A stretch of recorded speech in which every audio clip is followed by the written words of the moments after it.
Ici, dans cette conférence, sur un point qui n'est pas très bien expliqué. Je ne sais pas pourquoi.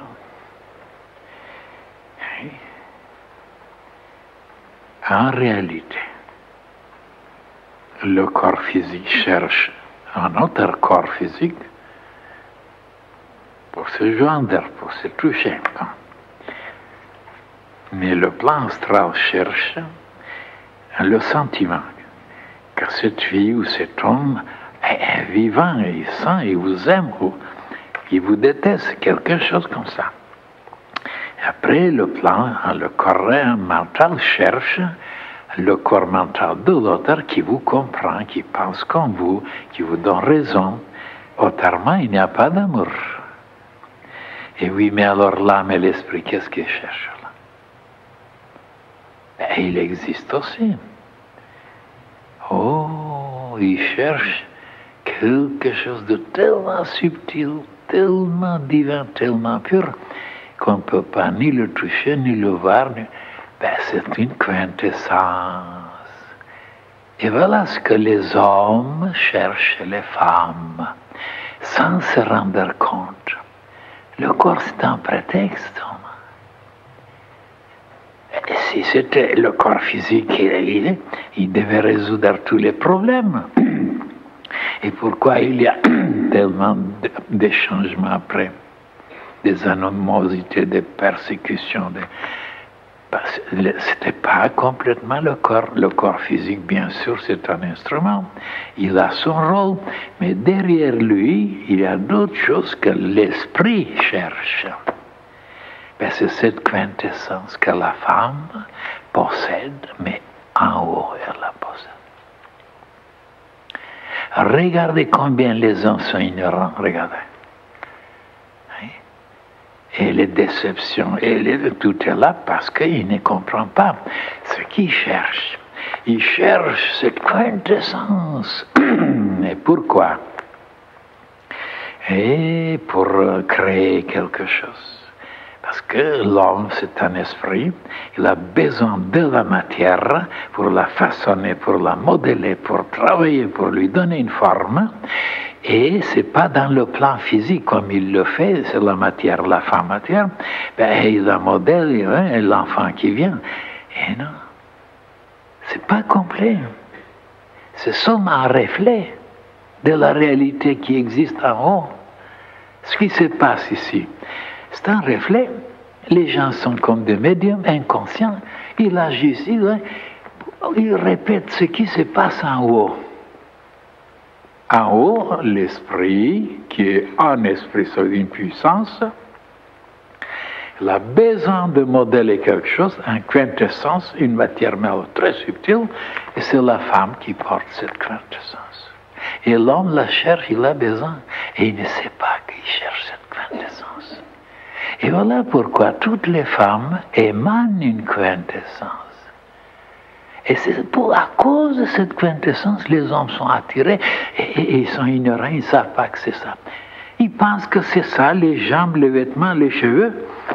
Et au bout de quelque temps, ben, cette quintessence n'est pas là où il y a un changement et ils sont dessus. Et pourtant, le corps physique est là. Si c'était le corps physique, ben, ça devait continuer éternellement, cet amour-là.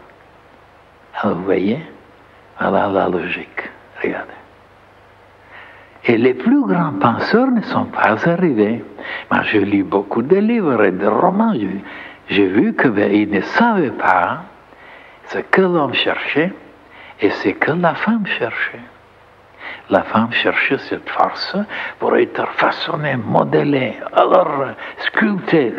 Autrement, elle était aride, elle était desséchée, elle avait besoin d'être fertilisée comme la terre. La terre a besoin de l'eau, de ceci pour être. Autrement, elle est desséchée. Voilà, c'est des choses que ni les hommes ni les femmes se sont rendus compte. C'est toujours le côté extérieur, la surface, ce qui n'est pas essentiel. Et il ne voit pas le côté profond, le côté sublime, le côté très haut. Et à moi, le ciel m'a donné ce défaut toujours de regarder, de chercher, et c'est là que je trouve, je vois, oh là là, où sont les humains? Et maintenant, puisque c'est ainsi, qu'est-ce que ça peut donner si vous arrivez maintenant à boire, à capter cette quintessence qui est partout, partout, partout dans l'univers, et qu'elle se manifeste à travers la femme? Et si vous pouvez, vous serez tellement abreuvé, tellement content, rempli, vous n'aurez pas besoin d'aller chercher les femmes. Parce que ce n'est pas les femmes qui vous donnent, c'est cette quintessence qui vous remplira, qui vous donnera le bonheur, l'extase. Vous n'avez pas besoin de toucher, d'embrasser. Ça aussi, on ne peut pas comprendre ça, vous voyez? Parce qu'on n'est pas allé très haut pour comprendre ça. Eh oui, supposez que vous arrivez à boire cette quintessence, c'est fini. Vous êtes sans arrêt rempli de ce que les hommes cherchent, et vous n'avez pas besoin d'aller faire des cochonneries. Ah là là, il faut des siècles pour comprendre ça. Lisez la littérature, vous verrez comment les penseurs pensent. Toujours de la même façon, toujours. Comment ils se prononcent sur l'amour, ceci, sur la... Et ils ne sont pas allés très haut, très haut, très haut, pour voir que ce n'est pas comme ça. Et moi, je vous le dis, voilà. Si vous arrivez maintenant à capter, à boire cette force qui est de l'esprit, vous n'aurez plus besoin des hommes. Vous les fréquenterez, vous serez gentil, mais vous n'aurez pas cette faiblesse de tout sacrifier avec quelques minutes de folie, comme ça se passe.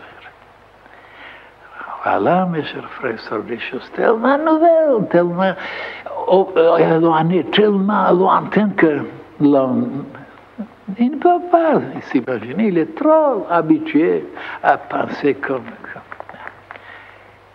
Même je me demandais si je devais vous révéler ça. Oui. Parce que je vois, c'est absolument impossible de comprendre ça. Comment on peut arriver à ça? Et maintenant, regardez encore, quand vous mangez, ben, tous les secrets mystères sont là, dans la nutrition. Regardez maintenant, tous les idiots pensent que c'est la nourriture, c'est ça, et ils ne savent pas que la vie qui est dans cette nourriture qu'ils cherchent, qui nous fait vivre et qui est la plus essentielle, c'est pas ce qu'on voit, ce qu'on pèse, la vie qui est en dedans, le côté éthérique. Là aussi, il ne comprend rien du tout. Il pense que c'est le côté grossier que l'organisme. Et non, ce sont des particules qui contiennent la force derrière. Et l'organisme absorbe cette force, cette vitalité. Et il se sert avec les particules pour placer par-ci, par-là, et certaines les rejeter parce qu'il encombre l'organisme. Mais c'était la vie.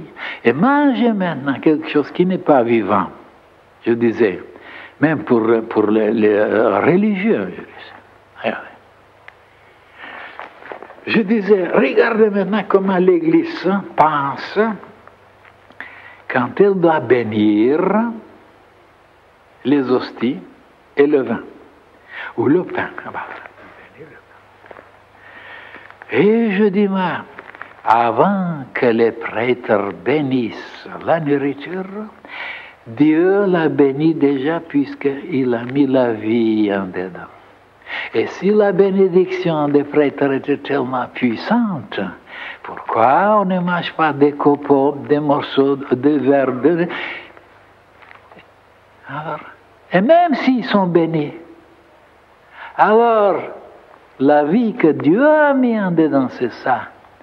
Et le reste, bien sûr, et à quoi ça sert la bénédiction d'un prêtre? Ah, il ajoute quelque chose de lui-même, un fluide, une force céleste, pour que ça soit mieux accepté, mieux digéré et plus favorablement reçu. Mais on n'ajoute pas la vie. La vie, déjà, Dieu l'a donnée. Et c'est ça la plus grande bénédiction. Vous voyez que même les religieux sont loin de comprendre. c'est la vie. C'est la vie. Et bien, la même chose. Si vous avez cette vie maintenant, vous ne mangerez plus, vous ne boirez plus, vous la recevrez comme ça. Et vous n'avez pas besoin ni de la nourriture, ni des boissons. Mais comme on n'est pas encore arrivé tellement, on est obligé de manger, et de boire, et de respirer. Vous voyez, vous avez compris maintenant. Et pourquoi ça ne sera pas la même chose pour l'amour? L'amour, c'est une nourriture aussi. C'est une boisson aussi. C'est une respiration aussi. Alors, si vous arrivez, vous pouvez vous en passer. Si vous buvez de la source directement. Au lieu que ça passe à travers tel fruit, tel nourriture, telle femme, tel homme, ben, directement, vous la recevez. Vous n'avez plus besoin après. Non, non, c'est inconcevable. Ça. Alors, vous voyez où je vous amène. Oh là là, oh là là. Où je vous amène. Dans la région des plus grandes vérités.